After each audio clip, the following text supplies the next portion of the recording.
Greetings and blessings. Crawford Ashley, the spiritual boxer. And I'm going to talk about our boxing again, as I always do.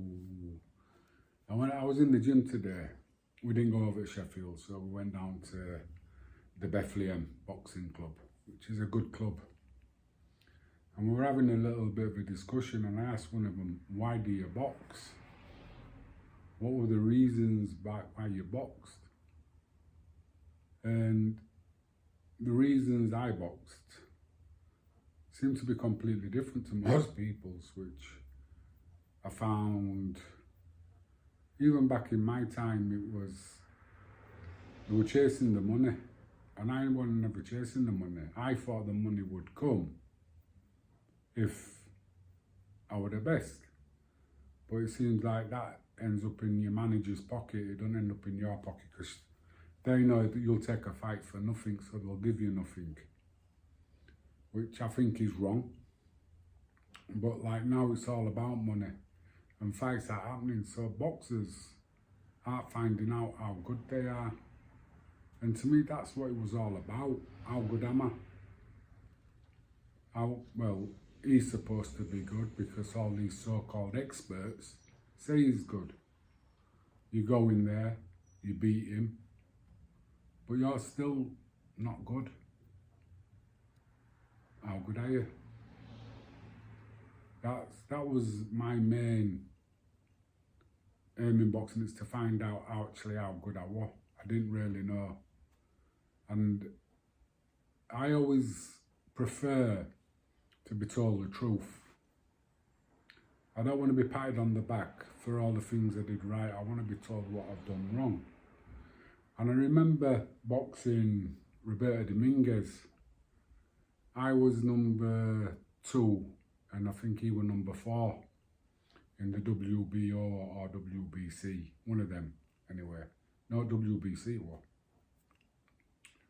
because Roy Jones was champion. And it went 3 rounds. It's on YouTube, so you can watch it. I don't think the guy hit me once. And on the Sunday afterwards, I'm at home, and a kid comes from Errol's, Chapeltown, who were a boxer, and he come to watch, pat me on the back and tell me how good the fight was. And at that moment, Bob phoned me, my trainer, and he starts giving me a bollocking. And I've told him I haven't watched it, I'm just going to sit down and watch it, and I'll phone you back. And when I told the kid I've just got a bollocking for the fight last night, he went, why do you sack him? Why do you sack him? I went, whoa. I pay him 10% of my purse for him to find my faults. My job is to correct them faults. I don't need people pissing up my back and telling me all the things I did great. You know what I mean? I don't need that. I need telling what I did wrong so I can improve, so I can become better. Don't take it as an insult when somebody's telling you something that you perceive as negative, Why is it an insult? I know a guy tried to insult me by calling me a journeyman. I went, thank you. And that simple reason is because to me, a journeyman who's somebody who'll fight anybody, anywhere, at any time.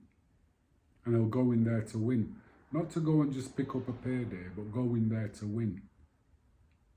And that, to me, is what makes boxing. The upsets, the underdog coming through and winning. Well, that's, like I said, that's just my view on boxing. Do it to become the best person you can be. The basics are all the same. We've both got a left and a right hand. You can't kick. You just got to hit him. And like I say, there's no right ways and not wrong ways in boxing. If you're hitting him, you're doing something right. If he's not hitting you, you're still doing something right. But if he's hitting you, you're doing something wrong. Move. And it's that simple. And I see lots of kids with great defences, but they don't do the second half. They make them miss 3 or 4 punches, but then they're caught with the next 2. Instead of coming back and throwing. It was like coming up, there used to be cover up on the ropes, take his punches. When he stops, then you punch back. That was, to me, is nonsense. When you're on the ropes and he's throwing punches at you, throw punches back with him. It's your only chance of catching him and keep getting him off you. If you just cover up and the guy's fit enough, he'll just keep throwing and throwing and throwing. Even if they're in arms and gloves, the referee's going to be watching. And, you know, you're lost around if you get fooled around. So you got to throw something back at them.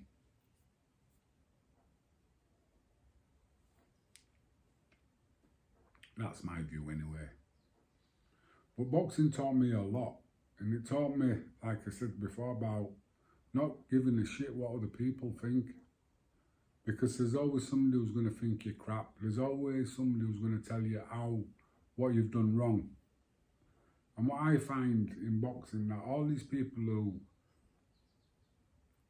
seem to want to coach you, and I've never been in a boxing ring themselves. They know all about boxing except for actually getting in there and experiencing it. But yet they know what you're doing wrong.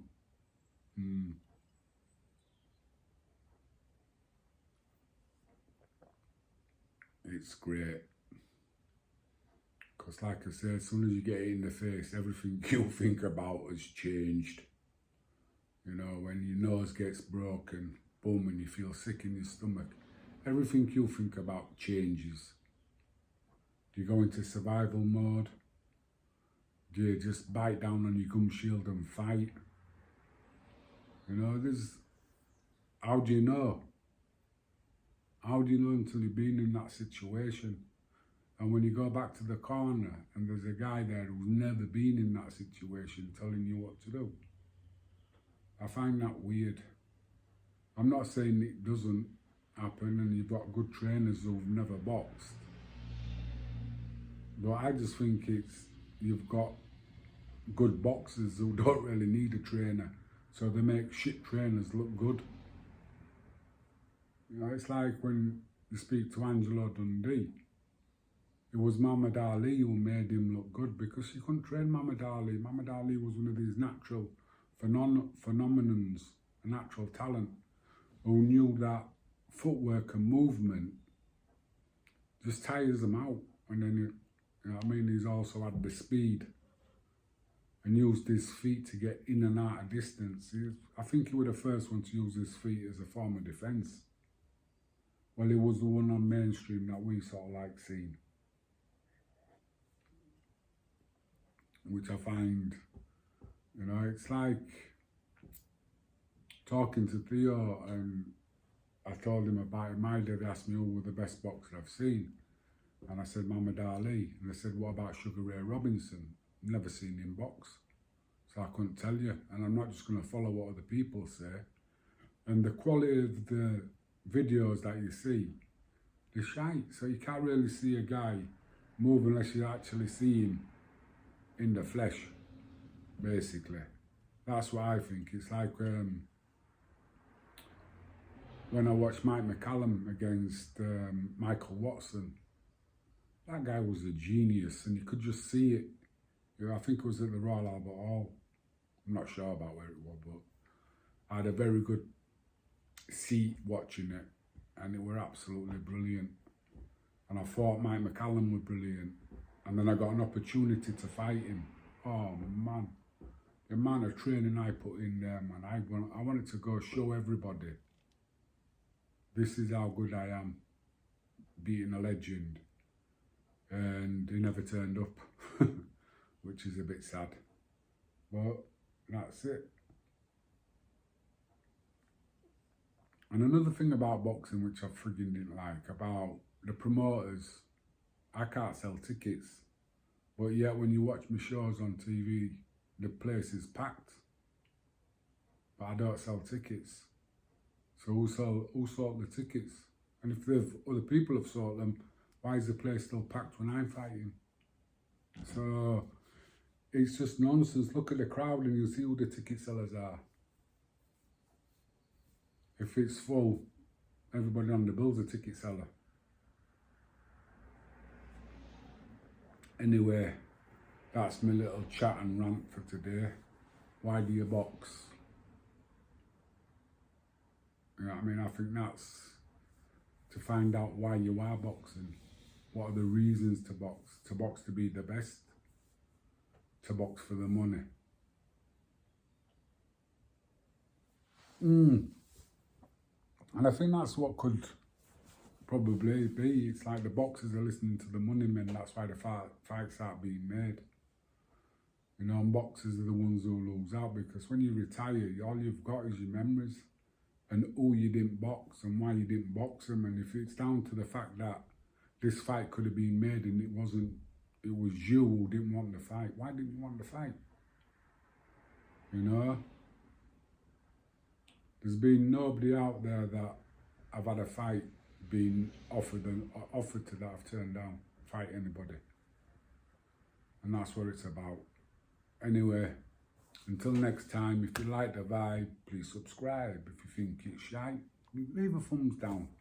I don't give a crap. Don't care what people think, like I said to you before. Life is a lot easier when you don't care what people think. And like I said to somebody the other day, nobody can live my life better than I can live it. So nobody can live your life better than you can live it.